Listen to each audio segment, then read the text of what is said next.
thank you so much for coming back to part two. I don't have anything to say other than this is going to be focusing more so on the second trailer. So let's get straight into it. Starting off strong, we get Quaritch absolutely decked out in Mangquan war paint, which to me makes it seem like he has joined their clan. He has joined and become one of the Mangquan, which I I don't know how to feel about that. That doesn't feel like something he would do, but that is how it appears. So I'm really excited to see that and see how deep this bond and alliance between the RDA and the Mangquan, and specifically Quaritch and the Mangquan and Varang, is going to go, and see all of that play out. I am so excited, guys. Varang appears to have gotten a flamethrower from the RDA, which just seems like something that's going to be so very her. And I don't know, it kind of made me laugh. Like they're the ash people. They have like their fire is what they do, what they know, like what they are. And so the fact that she has a flamethrower now is kind of, it's ironic. It's kind of funny. I love that. In the last words of this trailer, we hear Varang say, "Your goddess has no dominion here," which I speculate to mean that, whoa, I speculate that this means that they have cut themselves off entirely from Awa. Every connection site, anything like that, their sacred tree, all of that, I think they have cut it off entirely. Maybe it was burned in when their village was, but I don't think they have anything to do with Awa. They like completely separate from her. And so she's saying even their land, even their land, I don't know what else to call it, is completely separated from Awa, and you can't contact her there, is what I'm thinking she means by that.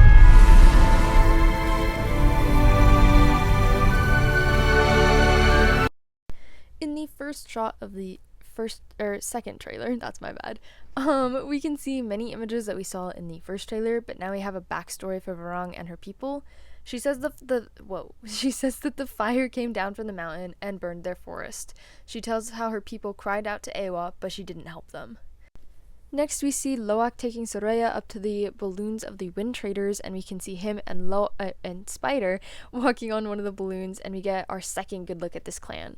We then hear Jake saying, "This world goes so much deeper than you could ever imagine," and see Kiri and Spider underwater at the connection point for the Metkaina, and we can see that Spider is still wearing his mask. However, he does appear to have his new Kulu braid, so I think that this is his first connection with Awa, which is going to be such an important scene in this movie, because the Na'vi people's connection to Awa is like their most important thing to them, and they finally get to share this. We then get what looks like a Tulkun ceremony or something. We can see 10 Tulkun popping up out of the water, with Tonawari, Renal, Jake, and Netiri standing on one of their backs. My guess would be that this is like the Tulkun letting Payakan rejoin their society. I don't really have any other guesses, so those are my thoughts. If you have thoughts, let me know yours. But yeah. Next we can see the new Ikrans of the Mangquan people as they descend upon the Wind Traders, and we can see many differences between them and the Ikrans of the Omaticaya, including their darker palette of blacks and reds, layered wings and pointed faces, and these all appear to be adaptations for their new environment in the Ashlands, and the more aggressive and offensive ways of the Mangquan people.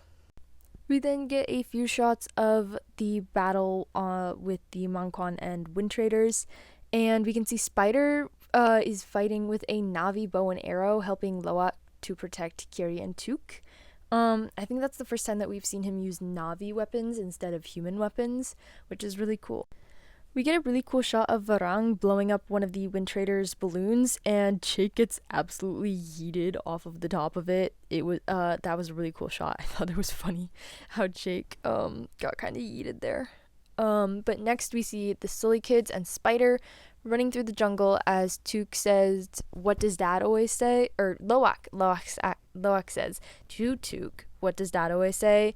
And the answer he's looking for is "Sully's never quit," which is a new saying. The only saying we'd heard so far was "slowly stick together." So, how many sayings do they have? How many, like, little family sayings? Like, that's so cute. I love that. Next, guys, we see Spider getting transformed into his new form, I guess. And we can see that the roots from the tree for the transformation are going up his nose and mouth, which is why he's able to breathe the air of Pandora. It likely altered his lungs and biochemistry to be able to handle the air. It appears that the first person we see after his transformation is Varang, who asks him how he's still alive, which could mean that she is the one that tried to kill him and Awa saved him. This is my theory because we can also see that he still has roots from his transformation on his left shoulder, so it's pretty soon afterwards, if not immediate. We then see Jake and Norm looking at monitors and brain scans of Spider as Jake asks him, what if every human could come and live on Pandora without a mask? And me personally, I think that this is a terrible idea. We have seen in depth what the RDA are doing to the planet in Avatar Frontiers of Pandora, and left to their own devices, they would completely destroy Pandora, just like they completely destroyed Earth. We then get another blink and you miss it shot of what looks like Neytiri seeing Spider after his transformation for the first time, and she looks astonished, her eyes widen, and she even looks a little bit angry, and coming from her perspective, I can kind of see why. We know that she doesn't like Spider very much, and never has, so him now having a Kulu braid and being able to commune with Awa would make her really mad. Like, that's something very special to the Na'vi, and now it's being shared with someone human, and she hates humans, so I can see why she would be mad here. But how mad about Spider's transformation is she? Because in the next shot, we can see her completely decked out in Mongquan war paint. I don't think she would be mad enough to join the Mongquan village and the Mongquan people and join the opposite side of the fight, but I can't really think of any other option.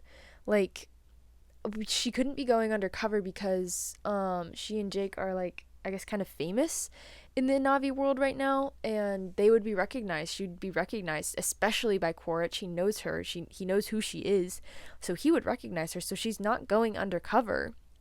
So why is she decked out in Mongquan war paint? We then see Varang connecting with Quaritch. And this creates a violet electric light coming from their bond. So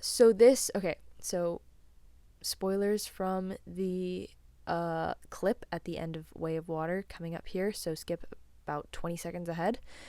We can see in the clip, we can hear in the clip, we can hear and see. I don't know what I'm okay. Anyway, but in the clip at the end of Way of Water, we can hear and see Quaritch telling Varang that if she touches him with that thing again, he will kill her. And so I think that this is their first meeting, or one of their first meetings. I think it's their first because at that point she didn't even know his name. She asks him what his name is when he enters the village. So I'm interested to see what order we're seeing these clips in, where they actually meet first, and what that connection means. Like, he falls to the floor and he's, like, in pain. So what does the connection do? What does the bond between two Na'vi do? Welcome back, Taruk! I am so pumped that he is back in the franchise. I was so sad when we didn't see him at all in the Way of Water, so I am pumped that he is back now, and I'm hoping that he's going to be a major player. Like, Toruk Makto is going to be fully back fighting for a lot of the movie. I hope this is in the beginning and he's in a lot of the movie. For the finale, we get a bunch of action shots for what I don't think this is when it's light out, I don't think this is the main battle, but then here when it's darker, I think this is going to be the main battle of the movie. So you get a bunch of shots from these, and then that's it. That's the trailer.